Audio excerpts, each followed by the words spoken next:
Assalamualaikum warahmatullahi wabarakatuh.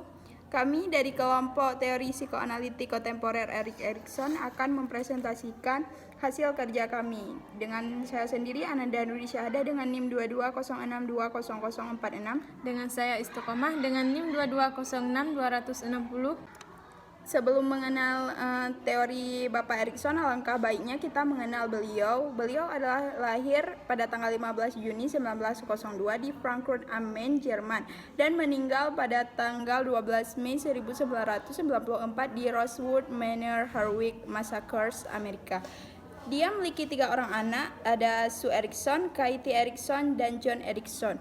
Nah, Bapak Erikson ini seorang psikolog Jerman yang terkenal dengan teori 8 tahap perkembangan pada manusia. Sebenarnya Erikson adalah seorang psikolog Freudian, namun teorinya lebih tertuju pada masyarakat dan kebudayaan jika dibandingkan dengan Bapak Sigmund Freud. Nah, menurut Bapak Erikson ada 3 struktur kepribadian, yaitu ego kreatif, ego otonomi fungsional, dan pengaruh masyarakat.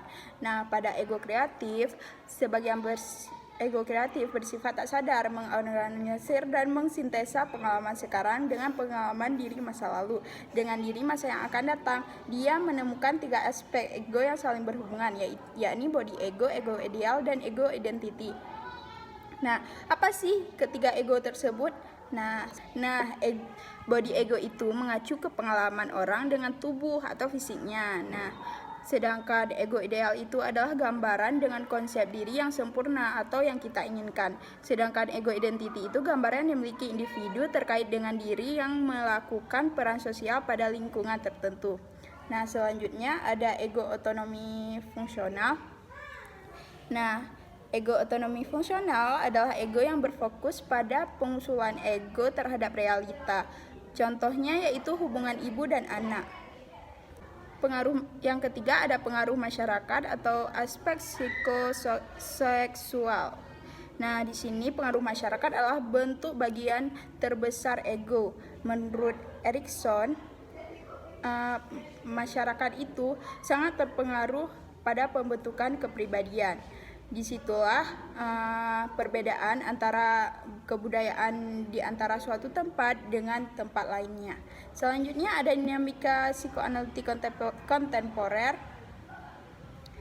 Nah, dinamika menurut Erikson adalah dinamika kepribadian selalu diwujudkan sebagai hasil interaksi antara kebutuhan dasar biologis dan pengungkapannya. Hal ini berarti bahwa tahap-tahap kehidupan seorang dari lahir dibentuk adalah pengaruh-pengaruh sosial yang berinteraksi dengan suatu organisme masyarakat yang berbeda. Dengan perbedaan kebiasaan, cara mengasuh anak cenderung membentuk kepribadian yang sesuai dengan kebutuhan dan nilai-nilai budayanya. Selama menyesuaikan diri dengan realita, maka ego pengembangan diri masa lalu dan yang akan datang. Oke, selanjutnya perkembangan kepribadian dimulai dari fase 0 sampai 1 tahun. Aspek psikoseksual sensori oral. Krisis psikoseksual kepercayaan versus kecurigaan. Virtu, harapan, ritualisme. Karmat versus pemujaan. Fase anak-anak dimulai dari 1 sampai 3 tahun. Fase psikoseksual otoanal uretal. Krisis psikososial, otonomi versus malu dan ragu. Virtu, kemauan, ritualisme.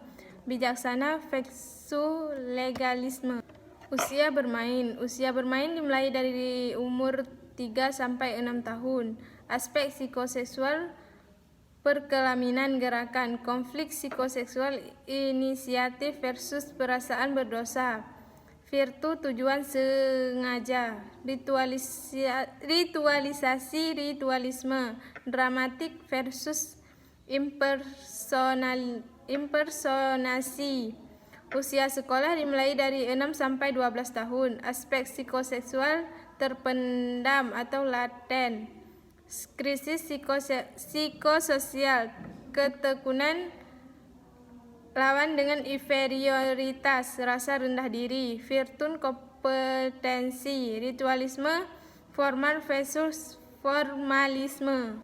Adolesen dimulai dari umur 12 sampai 20 tahun. Aspek psikoseksual pubertas, krisis psikoseksual identitas dan kekacauan identitas, virtun kesetiaan.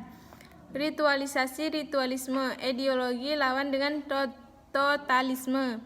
Dewasa awal dimulai dari umur 20 sampai 30 tahun. Aspek psikoseksual perkelaminan, virtun cinta. Ritualisasi afiliasi lawan dengan elite. Dewasa dimulai dari umur 30 sampai 36 tahun. Aspek psikoseksual progresivitas. Krisis psikososial generatif. Bangkit lawan dengan stagnasi atau berhenti. Virtu kepedulian. Ritualisasi generasional lawan dengan otoritisme.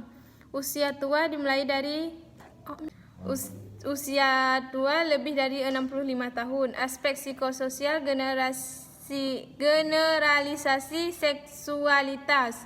Kritis psikososial integritas lawan dengan putus asa. Fortu kebijaksanaan. Ritualisasi integral dan sapientisme. Untuk aplikasi sendiri dari Bapak Erikson ada dua, yaitu Play Construction Test dan Erikson Psychosocial State Inventory. Nah, kalau Play Constructor Test ini biasanya untuk anak usia bermain dan usia sekolah.